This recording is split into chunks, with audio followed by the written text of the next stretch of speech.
Hi friends, நிறைய exam எழுதி tired ஆகிட்டிங்களா? Exam நினச்சி உங்களுக்கு பயமாக இருக்கா? என்னடா வந்து எல்லா கவர்மெண்ட் ஜாபுக்குமே வந்து எக்ஸாம் எழுதி தான் போகணும் அப்படின்ற மாதிரி ஒரு ஃப்ரஸ்ட்ரேஷனில் இருக்கீங்களா? அப்போது உங்களுக்கான இந்த வீடியோ வந்து ஃபுல்லாக பாருங்கள். ஸோ நான் சொல்ல போகிற விஷயத்தை கேட்டால் வந்து நீங்களே வந்து ஆச்சரியப்படுவீங்க. ஆமாங்க, இது உண்மை. எக்ஸாமே கிடையாது, டைரெக்டாக சென்ட்ரல் கவர்மெண்ட் ஜாபில் உங்களுக்கு போஸ்டிங் கிடைக்கும். சீரியஸாக சொல்கிறேன், எக்ஸாம் கிடையாது. எக்ஸாமே இல்லாமல் ஒரு கவர்மெண்ட் ஜாபா அப்படின்னு நீங்கள் கேட்கலாம். ஆமாம், இது உண்மை. எக்ஸாமே கிடையாது. பேஸ்ட் ஆன் 10th மார்க் வச்சு உங்களுடைய பர்சன்டேஜ் 10th எவ்வளோ அதிகமாக எடுத்துறீங்களோ அதை வச்சு உங்களுக்கு ஜாப் கிடைக்க போகுது. அப்படி என்ன ஜாப் இருக்குது அப்படின்னு கேட்டிங்கன்னா இந்த வீடியோ ஃபுல்லாக பாருங்கள், உங்களுக்கே புரியும். ஸோ இருக்குது, அது என்ன ஜாப் அப்படின்னா போஸ்ட் ஆஃபீஸில் கிராமின் டாக் சேவாக் அப்படின்னு ஒரு போஸ்ட் இருக்குது, ஜிடிஎஸ் போஸ்ட். அந்த போஸ்ட்டுக்கு தான் வருஷம் வந்து ரெக்ரூட்மெண்ட் பண்ணிட்டு இருக்காங்க. இது எப்படி இருக்கிறாங்கன்னா பேஸ்ட் ஆன் எஸ்எஸ்எல்சி, அதாவது செகண்டரி ஸ்கூல் லீவிங் சர்டிஃபிகேட். அந்த எக்ஸாம் எழுதிருப்பீங்க பார்த்தீங்களா, அந்த 10th பேஸ்டு மார்க் வச்சு தான் வந்து டைரெக்டாக உங்களுக்கு போஸ்டிங் கொடுக்குறாங்க. இது வந்து டைரெக்டாக வந்து உங்களுக்கு கவர்மெண்ட் ஜாப் தான்.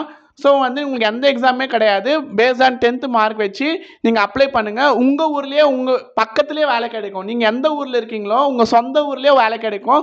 ரொம்ப லாங்லையும் கிடைக்காது. உங்களுக்கு செக்யூர்டான ஜாப்பு. உங்களுக்கு அதுலேயுமே வந்து ப்ரொமோஷன்ஸ் இருக்குது, நிறைய வந்து உங்களுக்கு ஆப்பர்ச்சுனிட்டிஸ் இருக்குது. ஸோ அதை பற்றின ஃபுல் டீடைல்ஸ் வந்து இந்த வீடியோ பார்க்கலாம். Hi friends, welcome back to my channel SC with Kishore. So இந்த மாதிரி உங்களுக்கு நிறைய டீடைல்ஸ் வேணும், அப்டேட்ஸ் வேணும்னா எனக்கு மறக்காமல் என்னோடய சேனல் வந்து ஃபாலோ பண்ணிக்கோங்க.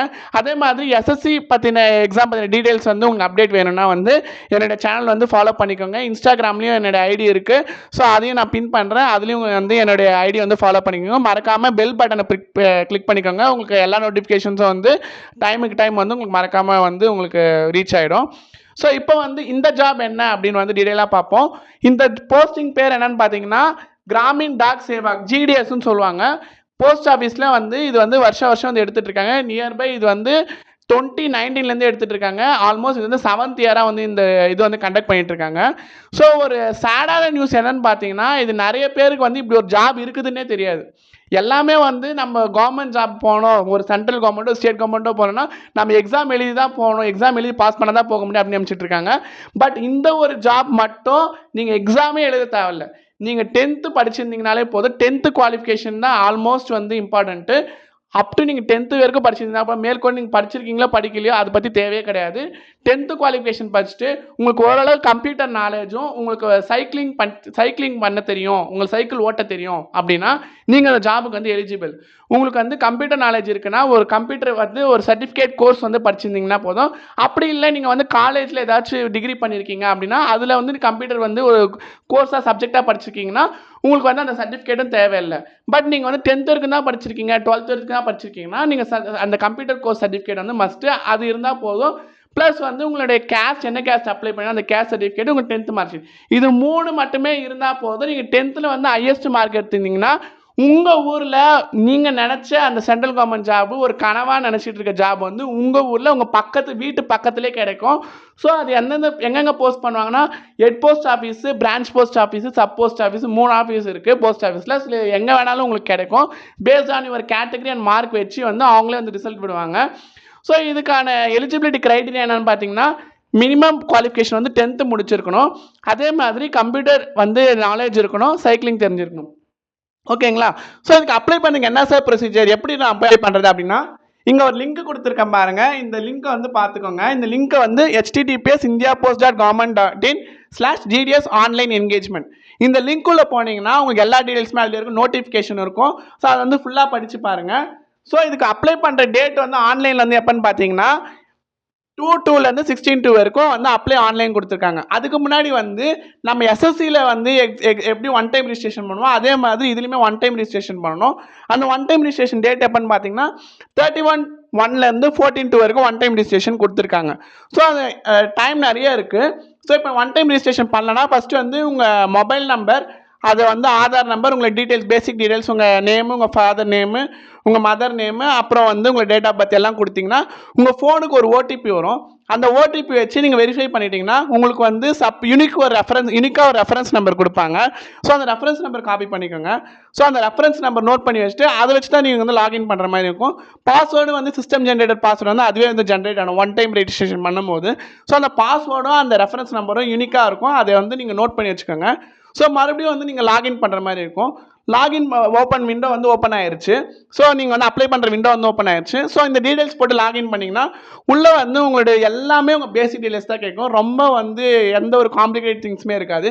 எல்லாமே நீங்கள் எந்த ஸ்கூல் படிச்சீங்க, அப்புறம் எந்த இயர் முடிச்சிங்க, உங்கள் ஃபாதர் நேம், மதர் நேமு, அப்புறம் 10th மார்க்ஸ் வந்து நீங்கள் ஒரு சப்ஜெக்டாக போடுற மாதிரி இருக்கும்.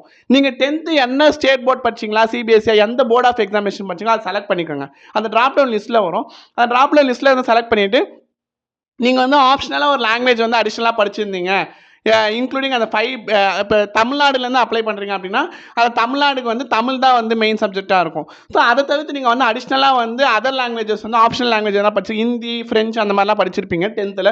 ஸோ அது இருந்தால் அது போட்டுங்க. அப்படி இல்லைனா வந்து மெயினாக இருக்கிற அந்த subject Tamil, English, maths, science, social. So இந்த 5 சப்ஜெக்ட்டுக்கான 100க்கு நீங்கள் எவ்வளோ மார்க் எடுத்திருக்கீங்க அதை மட்டும் நீங்கள் போட்டிங்கன்னா போதும். பர்சன்டேஜ்லாம் அதுவே ஆட்டோமேட்டிக்காக வந்து கால்குலேட் ஆகிடும். ஓகேங்களா? நீங்கள் வெறும் மார்க்ஸ் மட்டும் என்டர் பண்ணுற மாதிரி இருக்கும். உங்கள் பேசிக் டீடைல்ஸ் நீங்கள் எந்த ஸ்கூல் படிச்சிங்க, அப்புறம் நீங்கள் எந்த கேட்டகரி கேஸ்ட் கேட்பாங்க. அப்புறம் வந்து உங்களுக்கு நாலேஜ் ஆஃப் சைக்கிளிங் இருக்கா அப்படின்ற அதுக்கு வந்து அந்த செக் பாக்ஸ் வந்து டிக் கொடுத்துருக்கங்க. அப்புறம் வந்து உங்களுக்கு கம்ப்யூட்டர் நாலேஜ் இருக்கான்னு கேட்பாங்க. அதையுமே வந்து டிக் கொடுத்துருங்க. ஓகேங்களா? அப்புறம் வந்து ஒரு 2 திங் வந்து அப்லோட் பண்ண சொல்லுவாங்க. உங்கள் ஃபோட்டோவும் உங்கள் சிக்னேச்சரும் அப்லோட் பண்ணுற மாதிரி இருக்கும். ஸோ அதுக்கு வந்து கிரைட்டீரியா வந்து அதிலே கொடுத்துருப்பாங்க. பேசிக்காக வந்து இவ்வளோ எம்பி தான் இருக்கணும், இவ்வளோ கேபி தான் இருக்கணும், இவ்வளோ சைஸில் இருக்கணும். அதை பார்த்து நீங்கள் அப்ளை பண்ணிக்கோங்க. ஓகேங்களா? அப்ளை பண்ணிட்டு நீங்கள் சக்ஸஸ்ஃபுல்லாக வந்து அப்ளை பண்ணிட்டீங்கன்னா உங்களுக்கு வந்து ரிஜிஸ்ட்ரேஷன் நம்பர் வந்து சக்ஸஸ்ஃபுல்லி அப்ளைடு ஒரு மெசேஜ் வரும். ஸோ அதை நோட் பண்ணி வச்சுக்கோங்க. நோட் பண்ணிட்டு உங்கள் அப்ளிகேஷன் வந்து மறுபடியும் வந்து லாகின் பண்ணி டவுன்லோட் பண்ணி வச்சுக்கோங்க. ஓகேங்களா? ஸோ இதுக்கான ரிசல்ட் வந்து எப்போ வரும்னா இந்த கரெக்ஷன் விண்டோன்னு ஒன்று கொடுத்துருக்காங்க. சப்போஸ் நீங்கள் பண்ண ரிஜிஸ்ட்ரேஷனில் ஏதாவது தப்பு நடந்ததுன்னா 18லேருந்து 19 வந்து இந்த 2 days வந்து கரெக்ஷன் விண்டோ கொடுத்துருக்காங்க. ஸோ அந்த கரெக்ஷன் விண்டோவில் நீங்கள் பண்ண தப்பு ஏதாச்சும், அதாவது பேசிக் டீடைல்ஸில் எதாவது தப்பு பண்ணாதீங்க. ஸோ ஓடிஆரில் வந்து நீங்கள் ரிஜிஸ்ட்ரேஷன் பண்ண மாதிரி தப்பு பண்ணால் அதை மாற்ற முடியாது. ஒன் டைம் ரிஜிஸ்ட்ரேஷன்ன்றது பேசிக் டீடைல்ஸ் வந்து கரெக்டாக தான் கொடுக்கணும். அதில் ஃபாதர் நேம், மதர் நேம் வந்து ஆஸ் பர் தி சர்டிஃபிகேட் வந்து என்ன இருக்கோ அதை கரெக்டாக கொடுத்துக்கோங்க. ஸோ அதில் ஏதாவது தப்பு பண்ணிட்டீங்க அப்படின்னா வந்து உங்களால் வந்து மாற்ற முடியாது. ஸோ மற்றபடி நீங்கள் வேறு ஏதாவது அந்த ஆப்ஷன் ப்ரிஃபரன்ஸில் கொடுக்கறது ஏதாவது தப்பு பண்ணியிருந்தீங்கன்னா அதை மாற்றிக்கலாம். அதே மாதிரி இப்போ நீங்கள் வந்து நான் சொன்ன பார்த்தீங்களா உங்கள் ஊர்லேயே கிடைக்கும்னு சொல்லிட்டு, அது எப்படின்னா நீங்கள் அப்ளிகேஷன் ஃபில் பண்ணும்போது நீங்கள் எந்த ஊருக்கு அப்ளை பண்ணுறீங்கன்னு அது கேட்கும். ஸோ அந்த ஊரில் இப்போ கரண்ட்டாக வந்து போஸ்ட் ஆஃபீஸில் உங்கள் கேட்டகரி நீங்கள் என்ன கேட்டகரிக்கு அப்ளை பண்ணுறீங்களோ, சப்போஸ் ஓபிசியாக இருந்தால் ஓபிசி, யூஆர் இருந்தால் யூஆர், எஸ்சியாக இருந்தால் எஸ்சி, பிடபிள்யூடி, எஸ்டி அந்த மாதிரி நிறைய இருக்குது. இப்போ இந்தந்த கேட்டகிரியில் நீங்கள் எந்த கேட்டகிரியில் வரீங்களோ அந்த கேட்டகிரி பார்த்து அப்ளை பண்ணிக்கலாம். ஸோ அவங்களே வந்து வேக்கண்ட் வந்து ஒரு ஊரில் எந்தெந்த போஸ்ட் ஆஃபீஸ் இருக்குது அப்படின்னு சொல்லிட்டு அதிலே வேக்கண்ட் கொடுத்துருப்பாங்க. ஸோ அந்த வேக்கண்ட்டை பார்த்து நீங்கள் அப்ளை பண்ணிக்கலாம். ஓகேங்களா? ஸோ இப்போ எல்லாமே முடிஞ்சிச்சு, அப்ளை பண்ண ப்ரொசீஜர் முடிஞ்சிச்சு.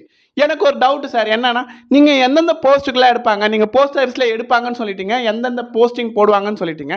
ஸோ எந்த மாதிரி வேலை இருக்கும் அப்படின்னா இதில் வந்து 3 டைப் ஆஃப் வேலை இருக்குது. 3 விதமாக வந்து போஸ்டிங் எடுப்பாங்க. ஒன்று வந்து பிபிஎம் சொல்லுவாங்க, அப்புறம் வந்து ஏபிபிஎம் சொல்லுவாங்க, அப்புறம் டாக் சேவாக்குன்னு சொல்லுவாங்க. பிபிஎம்னா என்னன்னா பிரான்ச் போஸ்ட் மாஸ்டர் சொல்லுவாங்க. பிரான்ச் போஸ்ட் மாஸ்டர்னா உங்களை வந்து பிரான்ச் போஸ்ட் ஆஃபீஸில் வந்து உங்களை வந்து போஸ்டிங் போடுவாங்க. அப்படின்னா நீங்கள் அந்த போஸ்ட் ஆஃபீஸே வந்து நீங்கள் தான் கண்ட்ரோல் பண்ணுற மாதிரி இருக்கும். அந்த போஸ்ட் ஆஃபீஸ் கீ எடுத்துகிட்டு போகிறது, ஸோ அந்த போஸ்ட் ஆஃபீஸில் டிரான்சாக்ஷன்ஸு. ஸோ இப்போ அந்த வில்லேஜில் வந்து மோஸ்ட்லி அந்த பிரான்ச் போஸ்ட் ஆஃபீஸ் வந்து வில்லேஜில் தான் இருக்கும். ஓகேங்களா? சிட்டிலையும் ஒரு சில பிரான்ச் போஸ்ட் ஆஃபீஸ் இருக்குது. அதுலேயுமே வந்து ஒரு சில மக்கள் வந்து யூஸ் பண்ணுவாங்க. ஸோ பிரான்ச் போஸ்ட் ஆஃபீஸில் உங்களை போஸ்டிங் போட்டாங்கன்னா அங்கே வந்து போஸ்ட் ஆஃபீஸ் டிரான்சாக்ஷன்ஸ், இப்போ வந்து ஆர்டி கட்ட வருவாங்க, எஸ்பி கட்ட வருவாங்க, இப்போ டிடி ஓப்பன் பண்ண வருவாங்க, அந்த மாதிரி அக்கௌண்ட் ஓப்பனிங் பண்ணுறது, அதே மாதிரி மக்களுக்கு வந்து போஸ்ட் ஆஃபீஸ் ஸ்கீம்ஸ் வந்து கொண்டு போய் சேர்க்கறது, அந்த மாதிரி ஒரு பேசிக் பிபிஎம் மேலே பிரான்ச் போஸ்ட் மாஸ்டர்னால எல்லாம் டியூட்டிஸ் பண்ண முடியாது, அதெல்லாம் பண்ணணும். சப்போஸ் நீங்கள் வந்து ஏபிபிஎம் அப்படின்னு ஒரு போஸ்ட் இருக்குது, அது உங்களை அலைக்கணும்னா அசிஸ்டன்ட் பிரான்ச் போஸ்ட் மாஸ்டர் அப்படின்னு சொல்லுவாங்க. நீங்கள் வந்து மோஸ்ட்டாக வந்து உங்களுக்கு என்ன டியூட்டி இருக்குன்னா லெட்டர்ஸ் டெலிவரி தான் இருக்கும். லெட்டரை வந்து அங்கங்கே போய் டெலிவரி பண்ணுற மாதிரி இருக்குது. தபால் பட்டுவாடான்னு சொல்லுவாங்க. ஓகேங்களா? லெட்டர் டெலிவரி பண்ணும். அதே மாதிரி டாக் சேவாக்குன்னு ஒரு போஸ்ட் இருக்குது. இவங்க வந்து என்னென்னா மெயில் கேரியர், மெயில் பேக்கர் அப்படின்ற ஒரு போஸ்ட் இருக்குது. மெயில் கேரியர்னால் காலையில் வந்து அந்த சாக்கு, அதாவது அந்த சாக் பேக்கில் வந்து கொண்டு வருவாங்க லெட்டர்ஸு, மெயில்ஸு, அப்புறம் வந்து பார்சல்ஸ், அதெல்லாம் வந்து நீங்கள் சார்ட் அவுட் பண்ணுற மாதிரி இருக்கும். அதே மாதிரி மெயில் கேரியர்னா அந்த மெயிலை வந்து அந்த பேக் வந்து நீங்கள் வந்து டைமுக்கு கொண்டு போய் சேர்க்குற மாதிரி இருக்கும். இந்த மாதிரி ஒரு போஸ்டிங்ஸ் தான் இருக்கும். இன்னொரு ஆடட் அட்வான்டேஜ் என்னென்னா இந்த போஸ்டிங் இந்த வேலை உங்களுக்கு கிடைச்சதுன்னா ஒன்லி 4 to 5 ஹவர்ஸ் தான் உங்களுக்கு டியூட்டியே. மார்னிங் வந்து 9 o'clock போனீங்கன்னா மதியம் வந்து நீங்கள் வீட்டுக்கு வந்துடலாம். ஓகேங்களா? அதுதான் இது வந்து மெயினாக ஆடட் அட்வான்டேஜ். சரி சார், ஓகே, நீங்கள் எல்லாமே சொல்லிட்டீங்க. பட் வந்து இதில் சேலரி எவ்வளோ இருக்கும், எங்களுக்கு எவ்வளோ கிடைக்கும் அப்படின்னு பார்த்தீங்கன்னா, பிபிஎம்மாக இருந்தால் உங்களுக்கு மேக்ஸிமம் வந்து பேசிக்காக வந்து 12,000 கொடுப்பாங்க. அதர் அலவன்சஸ் சேர்த்து உங்களுக்கு எல்லாமே வரும். அதே வந்து ஏபிபிஎம்மாக உங்களுக்கு போஸ்டிங் கொடுக்குறாங்க, இல்லை டாக் சேவாக்காக உங்களுக்கு போஸ்டிங் கொடுக்குறாங்க அப்படின்னா உங்களுக்கு வந்து எவ்வளோ வரும்னா வந்து 10,000 தான் வந்து பேசிக் வரும். மற்றபடி உங்களுக்கு அலவன்ஸ்லாம் சேர்த்து உங்களுக்கு நியர்லி 20,000 வரும். ஓகேங்களா? பிபிஎம்மாக இருந்தால் 20,000 வரும். ஏபிபிஎம்மாக இருந்தால் உங்களுக்கு 18,000 அரௌண்ட் வந்து உங்களுக்கு இன்னாண்டாக கிடைக்கும். ஸோ இப்போதைக்கு வந்து உங்களுக்கு எந்த ஜாபும் இல்லை அப்படின்னும் போது நீங்கள் இந்த ஜாபில் வந்து தைரியமாக சேரலாம். ஏன்னா வந்து இது வந்து செக்யூர்டான ஜாபு, அதுவும் கவர்மெண்ட்டில் வந்து உங்களுக்கு கிடைக்குதுன்னு சொல்லும் போது இந்த ஆப்பர்ச்சுனிட்டி வந்து நீங்கள் மிஸ் பண்ணாதீங்க. ஓகேங்களா? ஏன்னா வந்து நீங்கள் இந்த ஜாபை வந்து செஞ்சுக்கிட்டே நீங்கள் அதர் கவர்மெண்ட் ஜாப்ஸ் எக்ஸாம்ஸ் எழுதுறீங்கன்னா அப்படியுமே நீங்கள் ட்ரை பண்ணலாம். ஸோ இது வந்து உங்களுக்கு நல்ல ஆப்பர்ச்சுனிட்டி.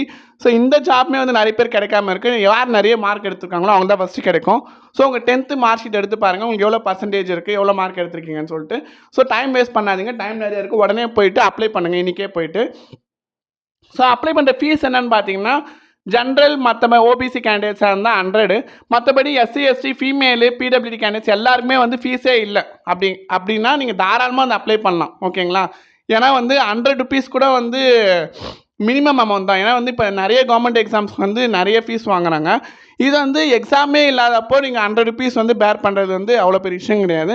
நீங்கள் 100 rupees வந்து ஜென்ரல் ஓபிசிக்கு மட்டும்தான். மற்றபடி எஸ்சி எஸ்டி ஃபீமேலாக இருந்தீங்கன்னா அதுக்குமே வந்து உங்களுக்கு சார்ஜஸ் எதுவுமே கிடையாது, 0 தான். ஸோ இந்த எக்ஸாம்ஸ் வந்து நீங்கள் தாராளமாக வந்து அப்ளை பண்ணலாம். அதாவது இந்த போஸ்டிங் வந்து நீங்கள் தாராளமாக வந்து அப்ளை பண்ணலாம். ஏன்னா எக்ஸாம்ஸே எதுவும் கிடையாதுன்றப்போ உங்களுக்கு ஈஸியாக வந்து ஒரு ஜாப் வந்து கிடச்சிடும்.